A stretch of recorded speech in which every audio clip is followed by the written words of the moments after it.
വയനാട് പുനരധിവാസ പാക്കേജ് പൂർണ്ണമായിട്ടും അട്ടിമറിച്ചത് സംസ്ഥാന ഗവൺമെൻറ് തന്നെയാണ് എന്ന് കൃത്യമായി തെളിഞ്ഞിരിക്കുകയാണ്. ബഹുമാനപ്പെട്ട കേരള ഹൈക്കോടതി ഇന്ന് സംസ്ഥാന ഗവൺമെൻറ്റിനെ കണക്കറ്റ് വിമർശിച്ചിരിക്കുകയാണ്. സംസ്ഥാനത്തെ ദുരന്ത പ്രതിരോധവും ദുരന്ത നിവാരണവും സമ്പൂർണ്ണമായിട്ട് അവതാളത്തിലാക്കിയതിന് ഉത്തരവാദി പിണറായി വിജയൻ സർക്കാരാണ് എന്നാണ് കോടതി കണ്ടെത്തിയിരിക്കുന്നത്. കേരളത്തിൻ്റെ ദുരന്ത നിവാരണ അതോറിറ്റി സമ്പൂർണ്ണ പരാജയമാണ് എന്ന് കോടതി കണ്ടെത്തിയിരിക്കുകയാണ്. ദുരന്ത നിവാരണ അതോറിറ്റിയിൽ വന്നിരിക്കുന്ന പണം എവിടെ? അതിന് വല്ല കണക്കുമുണ്ടോ? ആ പണം എന്തുകൊണ്ട് ചെലവഴിക്കുന്നില്ല? കൃത്യമായിട്ടുള്ള ഓഡിറ്റിംഗ് നടക്കുന്നുണ്ടോ? പ്രസക്തമായ ചോദ്യങ്ങളാണ് കോടതി ചോദിച്ചിരിക്കുന്നത്. എത്ര രൂപ സർക്കാർ പിരിച്ചു? ദുരിതാശ്വാസ നിധിയിലേക്ക് എത്ര പണം വന്നു? സാലറി ചാലഞ്ചിലൂടെ എത്ര പണം വന്നു? സന്നദ്ധ സംഘടനകളും മറ്റ് വ്യക്തികളും നൽകിയ സഹായങ്ങൾ എന്തൊക്കെയാണ്? ഒന്നും ഇതുവരെ സർക്കാർ ജനങ്ങളോട് തുറന്നു പറഞ്ഞിട്ടില്ല. ഇതിനു മുമ്പും സംസ്ഥാന ഗവൺമെൻറ് ദുരിതാശ്വാസ നിധി കൊള്ള ചെയ്തതിൻ്റെ നിരവധി ഉദാഹരണങ്ങൾ നമ്മുടെ മുമ്പിലുണ്ട്. കേരള സർക്കാർ കൃത്യമായിട്ടുള്ള ഒരു നിവേദനം, ഒഫീഷ്യൽ മെമ്മോറാണ്ടം കേന്ദ്ര സർക്കാരിന് നൽകുന്നതിൽ വലിയ വീഴ്ച വരുത്തി. മാത്രമല്ല, ദുരന്തത്തെ തുടർന്ന് ശാസ്ത്രീയമായി നടത്തേണ്ട സർവേ സർക്കാർ വൈകിപ്പിച്ചു.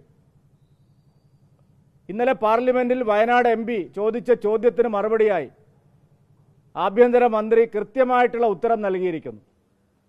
വയനാട് പുനരധിവാസ പാക്കേജ് വൈകുന്നതിന് കാരണം കേന്ദ്ര സർക്കാരല്ല, സംസ്ഥാന ഗവൺമെൻറ്റാണ്.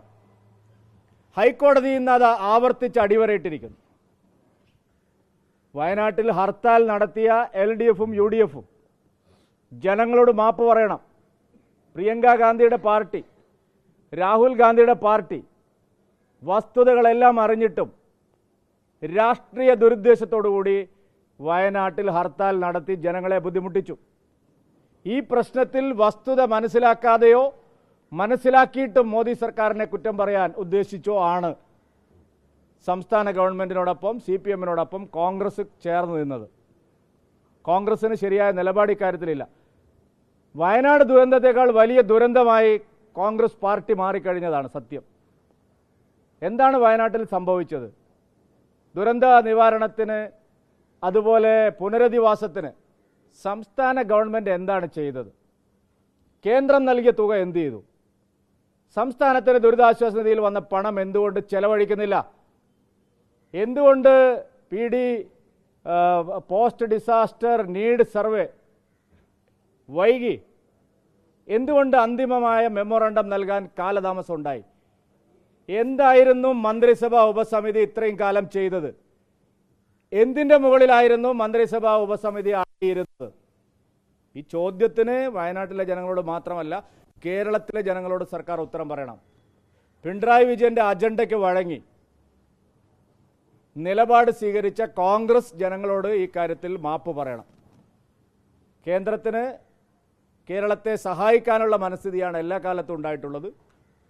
കേരള സർക്കാർ വേണ്ട ഗൃഹപാഠം ചെയ്യാതെ, ആവശ്യമായ തയ്യാറെടുപ്പ് നടത്താതെ, വെറും രാഷ്ട്രീയം മാത്രം ഉദ്ദേശിച്ച് നടത്തിയ പ്രചാരവേലയുടെ ദുരിതം അനുഭവിക്കേണ്ടി വന്നത് വയനാട്ടിലെ ജനങ്ങളാണ്.